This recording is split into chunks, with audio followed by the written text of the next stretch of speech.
This week in Jamaica Now, Vybz Kartel to know his fate by the end of July. Haitian orphan and 10 caregivers missing from Jamaican care facility. Baby's death triggers audit of ventilators in hospitals, and post-mortem reveals dancehall artist Medikk died from gunshot wounds.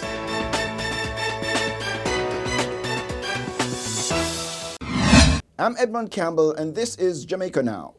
Vybz Kartel and his 3 co-accused are to know by July 31 whether they will be retried for murder.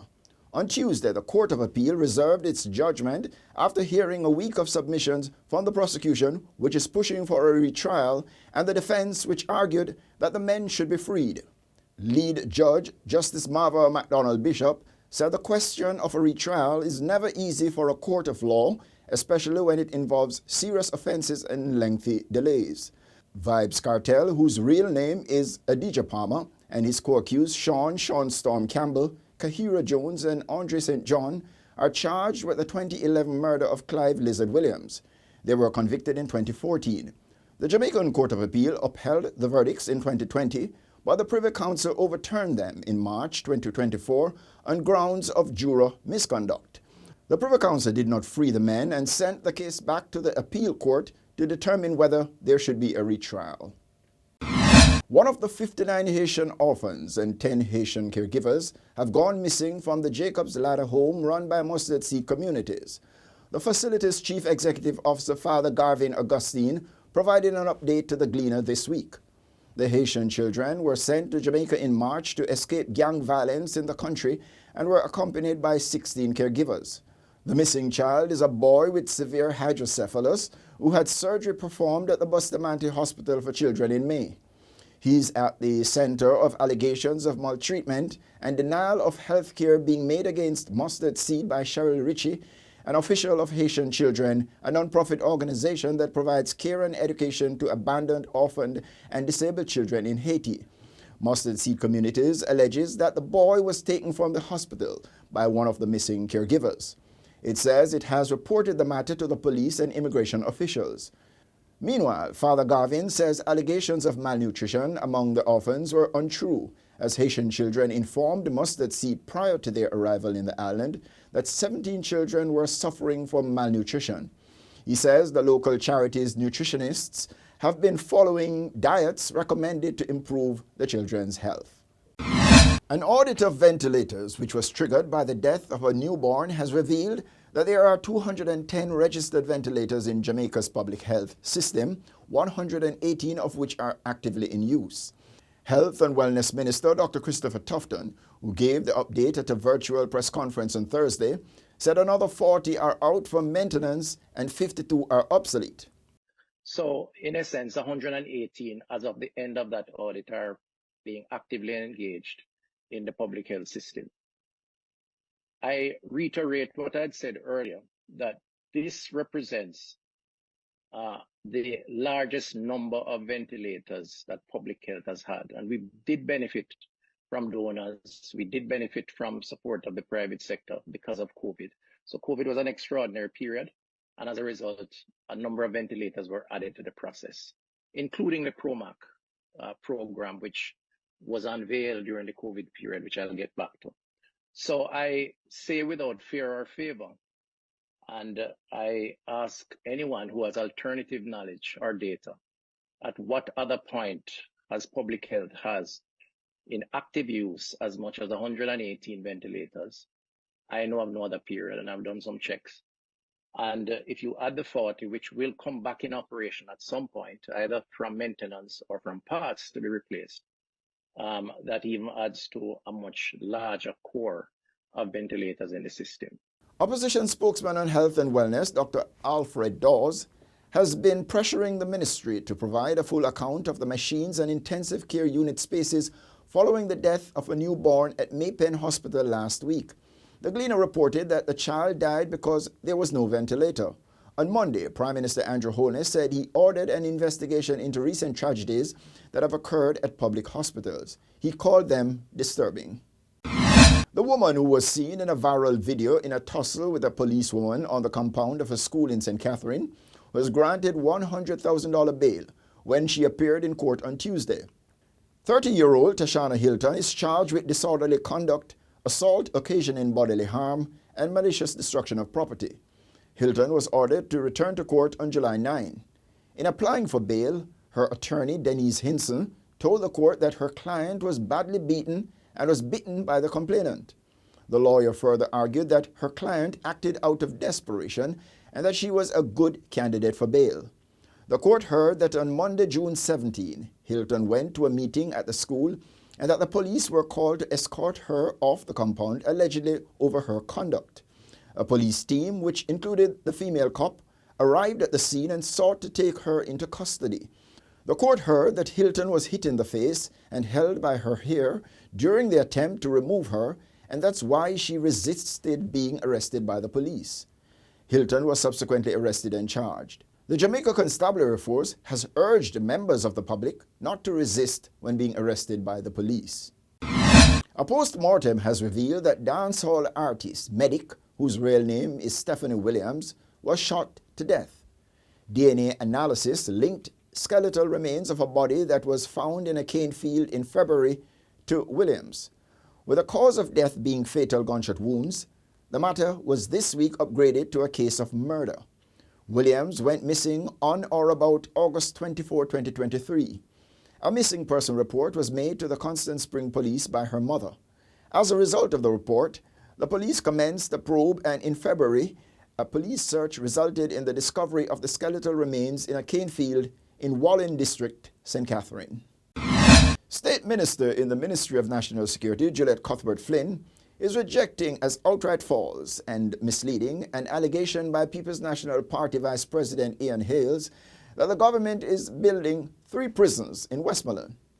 In a video posted to social media, Hales, who is the PNP's caretaker for Western Westmoreland, said 3 prisons were being constructed in Frome, Little London and Landilo. One here at the Cultural Centre, one in Frome, and one in Little London, for a couple of reasons. This facility could have been used to build a community training centre, a training centre for every young people in Westmoreland, the Landilo Cultural Centre. It could have been used to house students. There's a lot of things we could have used it for, but it could have been used for a training centre for young people. Yet, we're building a prison here, we're building one in Frome, and we're building one in Little London. At the same time, while you go to the Savlamar Hospital, it is filled with garbage, number 1. Number 2 is, if you go to the hospital, you might not get a bed when you go there, but you'll get a chair or you go sit down on a bench until you die. So, the criminals are getting 3 first world buildings in the parish of Westmoreland. We can't get a good hospital. People are still in tents in Westmoreland at the hospital waiting to be served on that tent. Cuthbert-Flynn has countered, stating that the government is simply upgrading the police stations at Little London and Frome to ensure members of the police force have more comfortable facilities. However, she noted that all police stations require a holding area for detainees. There are 2 police stations that will be built in Westmoreland, one in Frome and one in Little London. There will be no police station built on the cultural site in Westmoreland. There will be a divisional headquarters that will be built close to the cultural site. Number 2, stations cannot be built without holding areas to house inmates should criminal suspects be detained. Prisons will not be built in Westmoreland. Number 3, the move to build police stations came from the following review when we found that these dilapidated wooden buildings had to be replaced and demolished completely. And so we are rebuilding those police stations in Frome and Little London. Number 4, the government of Jamaica is intent on improving the conditions and morale of our police force by giving them the appropriate workspace. It is a disgraceful act that Ian Hales has sought to politicize efforts to improve the working conditions of the police and make deceitful and false allegations that 3 prisons are to be built in Westmoreland. Cuthbert Flynn said PNP President Mark Golding should move to curb a tendency by the leadership of his party to make inaccurate and false claims in their thirst for political power.